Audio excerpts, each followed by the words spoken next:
Bonjour, c'est Macadé Baron de la Gazette dans le Château. Je suis en gendarmerie à Rennes-le-Château et je suis avec Jean-Patrick Portal. Salut Mike. Salut. Donc tu es l'organisateur des conférences à Rennes-le-Château, de nombreuses conférences tout au long du mois de juillet-août. Ouais, donc un cycle de conférences de beaucoup d'intervenants divers et variés, dont je fais partie aussi sur le Templier.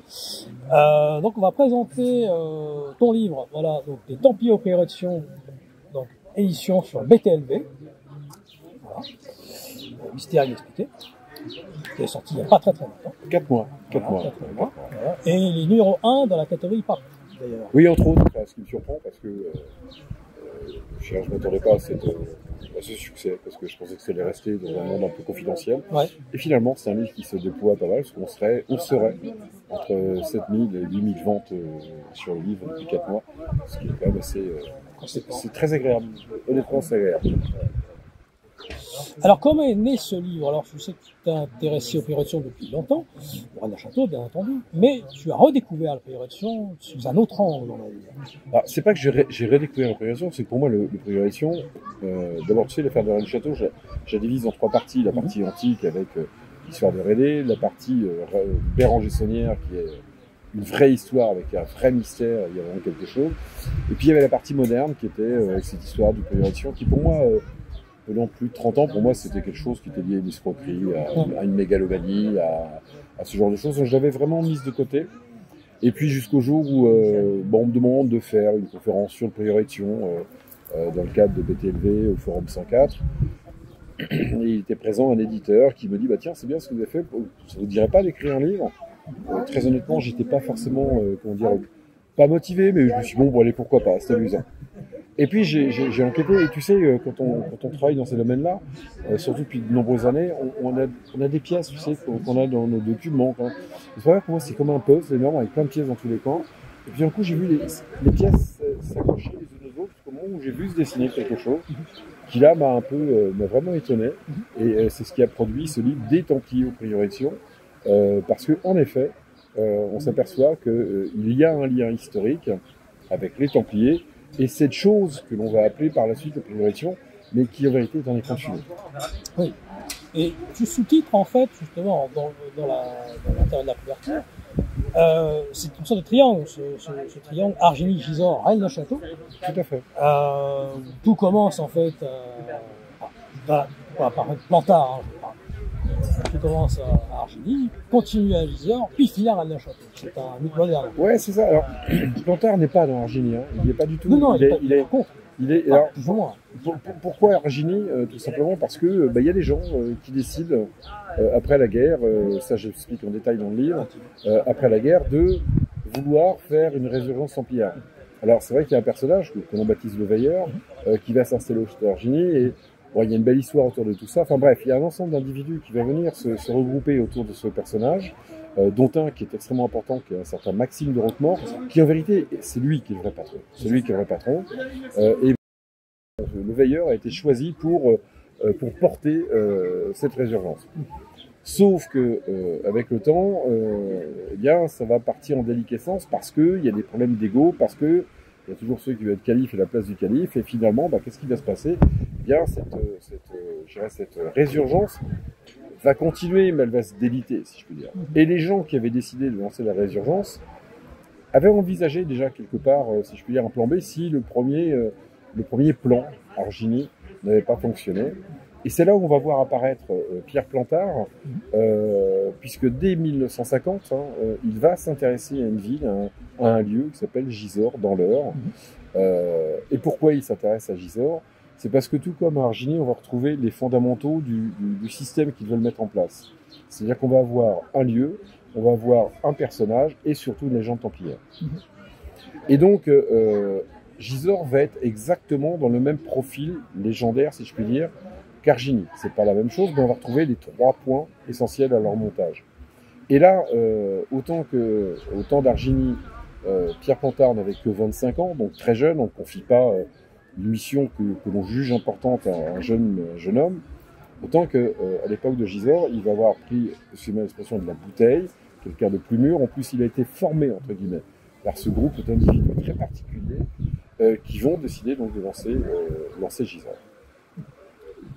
Et effectivement, toutes ces résurgences proviennent d'autres résurgences bien avant, parce qu'en fait, les résurgences templières, les premières, hein, le chevalier Ramsay, la ligne andersonienne, en fait, contribuent au rite RER par la suite. Sont les rites RER, la maçonnerie moderne, en fait, c'est du néo-templarisme, en fait, ce qu'on ne pourrait pas soupçonner au départ. Oui, c'est-à-dire que on sait qu'il y a des premières résurgences. La plus première grosse résurgence moderne, entre guillemets, c'est un certain Fabre Palapra qui va lancer sous Napoléon Ier. Et là, pourquoi il va être lancé sous le régime de Napoléon Ier? Parce que Napoléon Ier a besoin de s'appuyer sur certains organismes, et c'est vrai qu'avec la franc-maçonnerie, il n'y arrive pas bien. Donc un certain Fabre Palapra va se présenter en disant « Moi, j'ai la trace d'une continuité de l'ordre du Temple avec tous les grands maîtres de l'ordre du Temple depuis leur destruction. » Je rappelle que la destruction de l'ordre du Temple, c'est 1307-1314, on va dire, ces deux dates sont fondamentales dans la disparition de l'ordre. Et il a dit qu'après la disparition de Jacques de Molay, dernier grand maître de l'ordre du Temple, eh bien, il y aurait eu une continuité des grands maîtres. Et Palapra va se présenter avec un document qui s'appelle la charte de Jean-Marc Larminius, qui précise le nom de tous les grands maîtres jusqu'à lui. Parce qu'évidemment, c'est lui le dernier grand maître. L'abbé Grégoire. Voilà. Et donc, il va se présenter, je dirais, officiellement comme étant le dernier grand maître de Temple. Et c'est ce qui justifie la résurgence pour lui. Et en effet, il va y avoir un événement assez considérable à Paris. Il va y avoir un défilé de personnages montés sur chevaux, habillés en templiers, et qui vont continuer à vouloir relancer cette chose. Alors, cette résurgence, voilà, c'est ça. Mais cette résurgence va aussi partir en déliquescence à la mort de Fabre Palapra. Ceci dit, la Belgique, elle, va reprendre cette résurgence, et c'est là où on va voir quand même des ordres néo-templiers vraiment se constituer. Bon, ceci dit, il y a les deux grandes catastrophes européennes qui vont arriver, la guerre de 14, par la suite 1939-1945, où là, évidemment, tous ces organismes soit disparaissent, soit sont interdits, ou, je dirais, se mettent en veille. Et c'est après la Seconde Guerre mondiale où là il va se passer quelque chose, la résurgence Virginie, parce que tous ces résurgences sont pilotées par ce groupe caché, secret, qui existe. C'est l'enquête que j'ai menée qui m'a permis de montrer cette existence d'une continuation de l'ordre du temps, mais à travers une bulle très fermée de personnages extrêmement initiés et qui ont la volonté de faire perdurer quelque chose parce qu'ils ont un but aussi bien historique, ésotérique que politique. Et oui, parce qu'en fait, ça commence avec Beaujeu, filiation de Beaujeu, filiation de Mont, l'Armenius, Bonneville, Ramsay. Ouais. Et ensuite, effectivement, on arrive à cette résurgence d'Argénie, mais qui correspond aussi à une certaine époque, puisque ces personnes-là, comme Vincent Planck, l'opéra, ont été torturées parfois par les nazis, torturés par Klaus Barbie. Le Veilleur, lui aussi, était au camp. Donc beaucoup en fait ont eu malheureusement des déboires avec la Seconde Guerre mondiale, et finalement c'était presque une résurgence aussi patriotique de la France, au niveau de la France. On voit Ambelin aussi, il cachait les ordres de l'éloge, la résistance. Ton idée est plutôt bonne, parce que dans le sens qu'on peut faire, c'est que au sortir de la guerre mondiale, tout était à reconstruire. C'est ça. Aussi bien, je dirais, la vie sociale que la vie économique, avec évidemment tout ce qui touche à l'habitation pour les Français, mais il y avait aussi cette volonté de faire reconstruire les esprits. Et pour ces gens-là, qui sont ces gens de ce groupe particulier que certains appellent la crypte, qui en réalité n'est pas le vrai nom de cet organisme, eh bien ils vont décider de dire c'est le moment de relancer quelque chose, que c'est le moment où tout est possible. Et notamment peut-être une résurgence monarchique très particulière qui est portée. Voilà, c'est ça.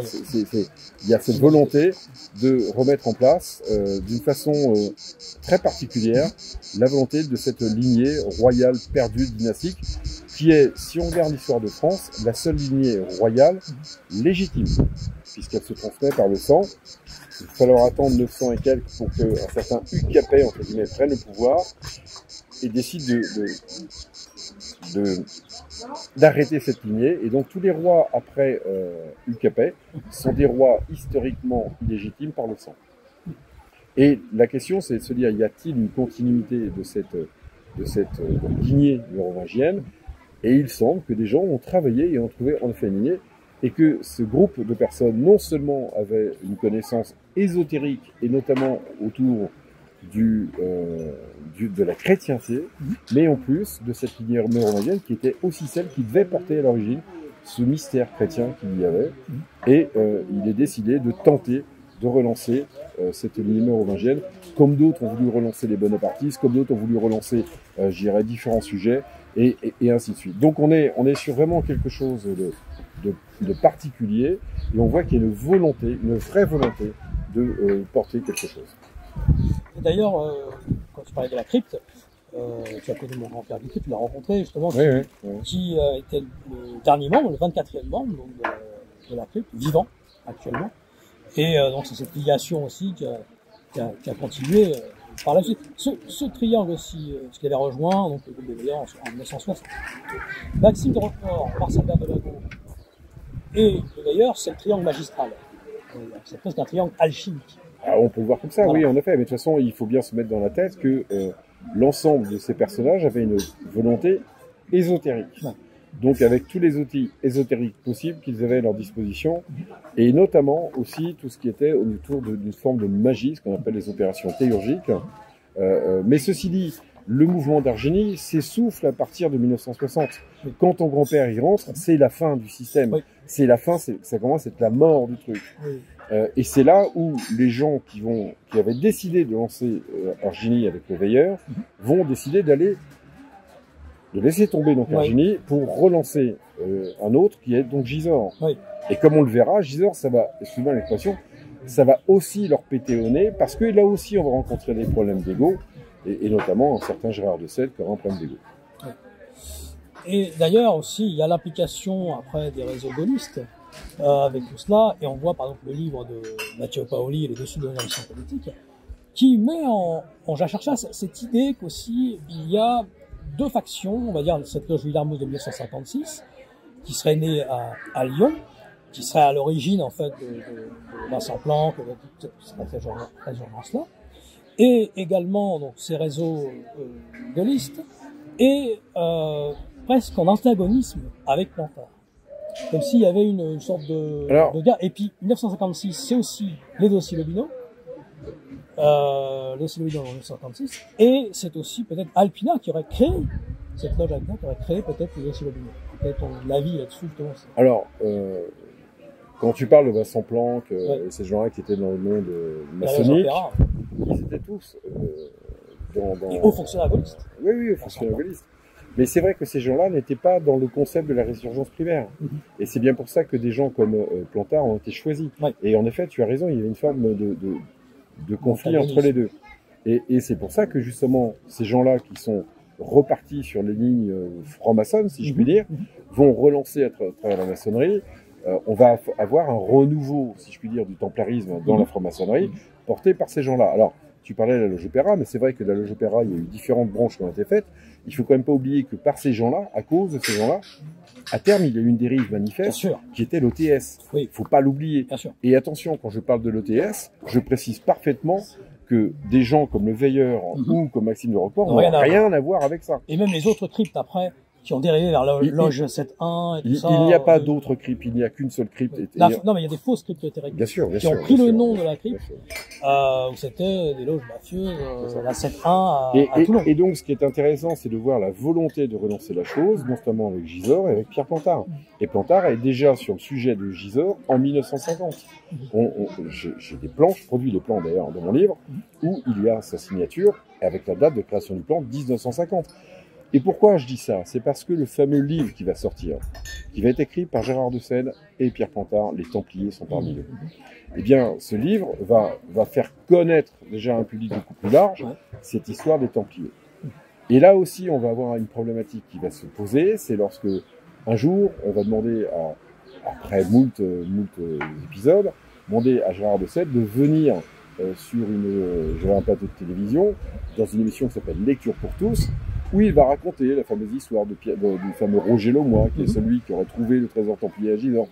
Et l'erreur que va faire Gérard de Sède, c'est qu'il va invectiver directement à la télévision. Je vous rappelle qu'à l'époque, il n'y avait qu'une seule chaîne, il n'y avait qu'un seul programme, et que c'était attendu par les gens qui regardaient la télé. Il invective directement le ministre de la Culture de l'époque, André Malraux. Et ça plaît pas à l'État, parce que l'État avait la ligne rouge, si je puis dire, directement avec la radiodiffusion, et il pouvait demander de censurer ou pas. Évidemment, là, il prend tout le monde de court, et le gouvernement de l'époque, finalement, est obligé de faire donc acte d'action. Et André Malraux va déclencher les premières fouilles en 1962 à Gisors, qui vont durer un certain temps, et le résultat, ce sera qu'il n'y a rien à Gisors. Mais ce qui va être le plus surprenant, sachant que derrière ça, il y a quand même Pierre Plantard, il y a Gérard de Sède, et pour eux, faut pas oublier que l'affaire de Gisors n'est qu'un support. L'affaire de Gisors est un mystère, mais on va voir que c'est pas le même mystère qu'on pouvait imaginer, et eux aussi ne l'imaginaient pas. Parce que comme ils ont déclenché ces fouilles, qui est soi-disant rien au ministère de la Culture, à partir du moment où le ministère de la Culture dit qu'il n'y a rien, on s'arrête là. Et bien 2 ans après, l'armée est saisie pour faire des fouilles à Gisors, et là on passe sous le sceau du secret militaire. C'est pour ça qu'après on leur dit, Cherizet pas dans Plantard, pas encore Cherizet est pas dans la Gérard de Sède et Plantard, on leur dit arrêtez à Rennes-le-Château. Alors, on peut supposer qu'on leur dit, parce que si on analyse ce qui se passe après, il n'y a plus rien. Et là, on va voir apparaître l'affaire de Rennes-le-Château. 67. Et pourquoi l'affaire de Rennes-le-Château? Parce que ici aussi, à Rennes-le-Château, puisque nous y sommes aujourd'hui, eh bien, à Rennes-le-Château, tu vas retrouver le triptyque qui va bien, puisque tu sais qu'à l'origine, beaucoup de gens disaient que le trésor caché ici, qu'aurait découvert le fameux abbé Saunière, ce serait le trésor des Templiers. Donc on avait le fameux triptyque, un lieu mythique, les Templiers, la présence templière par le biais des trésors, et notamment des châteaux autour qui étaient importants, et puis un homme particulier qui était Béranger Saunière.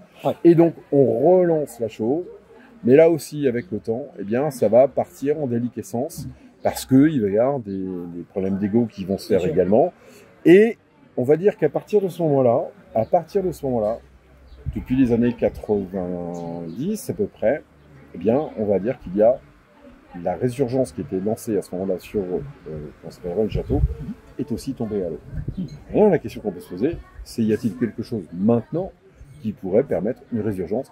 Là, je suis un spectateur comme toi. Justement, tu as des conférences avec Patricia Daré, donc qui a écrit La relation des Templiers et Le Templier Madi, où mon grand-père habitué, alias Michel Darcos, a travaillé avec elle pour l'aider au templarisme. Là, donc, son avis à elle, tu penses que justement ça va vers cette résurgence templière aussi? Alors, je m'en cache pas, je connais très bien Patricia Daré. Elle a sa façon de travailler, elle a, semble-t-il, de la canalisation avec des esprits. Comme dirait l'autre, je suis ni pour ni contre, bien au contraire, c'est ce que disait notre ami Coluche. Moi, de mon côté, je suis plus quelqu'un qui est dans l'investigation, qui est dans la recherche. Et il est vrai que je me dis que tous ces travaux qui ont été faits depuis, on va dire Fabré-Palaprat si l'on veut, mais surtout après la guerre, la Seconde Guerre mondiale, j'ai du mal à croire que tout va s'arrêter. Alors maintenant, en plus, il y a des notions d'époque. C'est vrai que nous sommes actuellement dans une société qui est pas top. Il y a pas mal de bouleversements, il y a des problèmes sociétaux globaux. Les gens sont en quête de spiritualité, on le voit ici à Rennes-le-Château. Alors, est-ce que ce néo-templarisme est là pour aider à des gens à retrouver une forme de spiritualité? Peut-être, mais quoi qu'il en soit, je suis convaincu que le fameux script dont tu parles, que je nomme différemment parce que j'ai le texte historique. Il y a la caverne espagnole aussi, Macia Ronda. Là, tu as découvert quelque chose. C'est la caverne espagnole. On l'a baptisé la crypte ici, mais en vérité, c'est la caverne espagnole qui a traversé les temps. Ça fait partie des archimètres. Voilà, les archimètres, on peut les appeler aussi comme ça. Voilà. Et c'est vrai que ça a perdu à travers les temps et à travers les différents ordres religieux qu'il y a pu y avoir depuis Calatrava. Raymond Lull, saint Thomas d'Aquin, Apollinaire de Thiane, Papus, ils faisaient pas tous partie Don Carlos Macia Ronda. Papus était pas dans ce non, mais comme archimètre. Dans les Templiers des Incarneurs. On peut le voir comme ça. Moi, je suis quand même beaucoup plus sur un groupe d'initiés qui sont faits de chair et de sang. Alors après, qu'ils aient des communications, ça c'est possible. C'est tout à fait possible. Eugène Cancelier aussi était proche. Il dit il n'y a rien de plus réel que le merveilleux. Sur un dernier point, Il y a Jean Rignac aussi, le réveil des titans. C'est un personnage qui aurait été... parce que quand on voit ce qu'ils ont fait avec Saint-Didier en évolué, avec la colonne de feu, où ils ont fait 400 km jusqu'à Saint-Didier en évolué, on se demande si le roman de Jean Rignac n'est pas cette dimension spéculaire, miroir, du roman à la réalité. Jean Rignac faisait partie des premiers d'Argini. Alors Jean Rignac, faut le situer, hein, parce que beaucoup de nos auditeurs ne le connaissent pas. Jean Rignac, c'est un astrologue qui était très connu dans les années 70 à 80, qui présentait l'horoscope sur RTL, par exemple. Mais c'était un grand astrologue. Comme lors du millième matin de Exactement. Armand Barbeau, qui est parti aussi là. Exactement, voilà. Et donc, ces gens-là faisaient partie de ça. Et c'est vrai que Jean Rignac je crois qu'il a publié 2 livres en tout dans sa vie, dont, comme tu disais, le roman que tu as cité. Le réveil des titans. Le réveil du titan, je te remercie, j'avais un faux. Et en effet, le réveil du titan va raconter une histoire où il y a une opération chirurgique qui va se faire et qui va pas forcément bien se terminer. Et la question, c'est, est-ce qu'il raconte dans ce roman ce qui s'est passé à Saint-Didier du Dévolu? Peut-être que ton grand-père pourrait répondre. Ben, il était en 63, il a fait pas mal de... Il y a eu des boulots qui sont apparus. Et c'est vrai que la problématique, c'est que quand tu fais une opération chirurgique, il faut surtout la faire, entre guillemets, c'est pas très difficile. Rentrer en contact avec des entités particulières, on appelle ce que l'on veut, mais c'est aussi possible. Mais ce qu'il faut surtout savoir faire, c'est refermer les portes. Et la problématique du Dévolu, c'est que les portes n'ont pas été complètement fermées, et il y a eu des dégâts qui ont été faits. C'est comme au château sous la Pénasse, qui est à 15 km d'Argini. Les frères Soucasse avaient fait des opérations chirurgiques à cet endroit-là. Et ce château était en miroir, en dimension spéculaire, puisqu'il y avait la même tour. Et peut-être que c'était pour protéger Argini, ils ont fait sous la Pénasse, également. Peut-être, je t'avoue que... Oui, les frères Soucasse, oui, mais les frères Soucasse sont très imprégnés. Alors, il y avait la lignée ORT. Ils sont très imprégnés, mais ils ont fait partie de ceux qui ont fait chuter la résurgence d'Argini. Par des problèmes d'ego. Bah, ça a été ça le problème. Après 65, ça a été, de toute façon, les archimètres leur avaient dit, revenez dans 30 ans quand vous serez adulte. Exactement, exactement. Voilà. C'est du moins ce qui nous est rapporté. Voilà. Sur une conclusion, donc ta conférence, là, qui va être aujourd'hui sur des Templiers opérations, donc, dans le site de Rennes Château, et les conférences seront sur YouTube aussi, avec une chaîne. Il y aura une chaîne YouTube, hein. Alors, tu veux dire au niveau des conférences? Au niveau des conférences, voilà. C'est un projet que la mairie de Rennes Château a, de pouvoir mettre en ligne gratuitement un cycle de conférences. Quand je dis bien gratuitement, c'est qu'il n'y aura pas de monétisation des vidéos. Maintenant, ça dépend de chaque conférencier. Oui, chaque conférencier est libre. Voilà, c'est ça. Alors, c'est une idée qui a été évoquée. Je suis pas convaincu que toutes les conférences ont été filmées. Je sais pas, je verrai tout à l'heure, c'est moi qui déciderai le moment venu. Il faudrait être là. Voilà. Il aurait fait ça dans un temps du temps. Voilà. Eh bien, merci beaucoup Jean-Patrick. On rappelle donc le Templiers Opération, donc chez BTLV. Max Milo. Voilà. Max Milo, éditeur Max Milo. Collection BTLV, initiée à m'expliquer. Merci Jean-Patrick. Merci Mike.